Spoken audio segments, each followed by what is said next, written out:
let me ask you this. Before I go, let me ask you this. What is your response when people ask you what was the prayer? What do you say? Because that's all people want to know. Really? You be acting like you don't hear people asking you the damn question.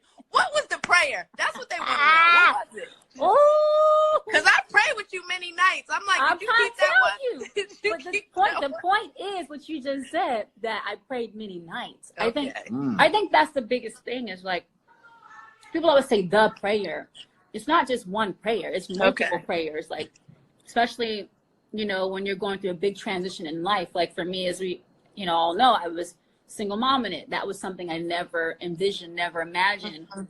And I think at that point, when you're in a time like that in your life, you have to think about like exactly where you are and where you want to go. And so, because I remember you always telling me like you have to envision it, speak it, believe it. You have to, you know, because if you don't have a vision for where you're trying to get to, you'll just keep shooting in the dark. You you won't get anywhere. And so I think that was the biggest thing is like, I knew at that place in my time, at that time in my life, that for me, I had to be intentional. Look at Russ. Right. No, I did. I had to be intentional. Well, the funny thing is that everybody asks, you know, what the prayer was for Ciara, but nobody really asked me what was the prayer for me. Nobody never. You're right. Nobody. Okay, bro. What was the prayer for you? So let me tell y'all something. I was single. I was doing, you know, hanging out, doing thing, whatever that means. Doing what, bro? Doing what thing? Hey, you know what I'm saying? Listen. That's a later conversation. Oh Lord. But anyway, so I'm hanging out, and I think ultimately though, you know, for me, I never forget like being in this space of like, what do I really want? Like, what am I looking for? You know, and I think, you know, really, I wanted a relationship, a long-lasting relationship. I wanted love. I wanted kids. I wanted family. You know, I didn't want perfection. I wanted the perfect thing for me. And so, anyway, so I ended up writing down my 5 non-negotiables, because really, really, marriage is a partnership. It's a business deal in a way, but it's really a partnership. It's like, hey, we're going to do this forever. Like, how are we going to partner and do this, right? And so, for me, I thought of it that way. I was like, okay, well, when you go into a partnership deal or a business type deal, you want to think about what are your non-negotiables? What are the things that, you know, this is what I want, and this is what I have to have, and this is what I'm looking for. So I wrote down my 5 non-negotiables.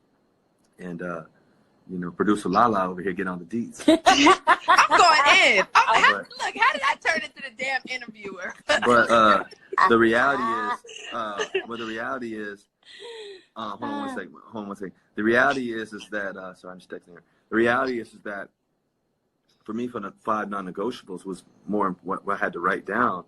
I had to write down what those were. I had to have a clear vision of what that was. And so for my 5 non-negotiables, the first one is I wanted a woman of faith. That's the number one thing I wanted. And that was important to her. I wanted a woman of faith. The second thing is I wanted a woman who was faithful. The third thing I wanted is ultimately I wanted an independent woman. I wanted a person that didn't have to be Ciara. They could be doing whatever, but they had their own identity. They had their own perspective on what they wanted to do in life and how they wanted to impact people. And that was something that I noticed from the first time we met and how she spoke about others. The fourth thing was I wanted a woman who was going to love me the way that my mom loved my dad when he was on his deathbed, you know, and how my mom took care of my dad no matter what the circumstances were, no matter how hard it got.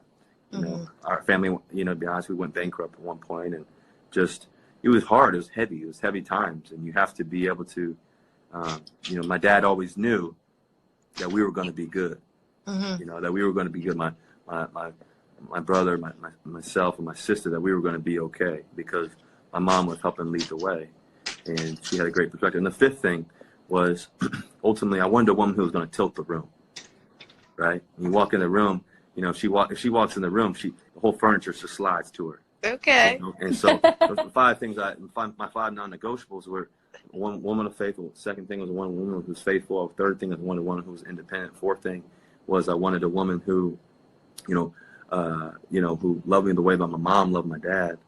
And the fifth thing was, you know, ultimately, is I wanted a woman who would tilt the room. I wasn't going to settle for 3 out of 5 or 4 out of 5. We were going to go 5 for 5, and that was it. And you got it. And we got 5 for 5 plus some more. You got it. Yeah, you so got it. That was really what we were. Are you crying? Yes, I am. Sorry, because I'm hormonal too. But I mean, I guess It is sweet, but it's so nice to hear it all over.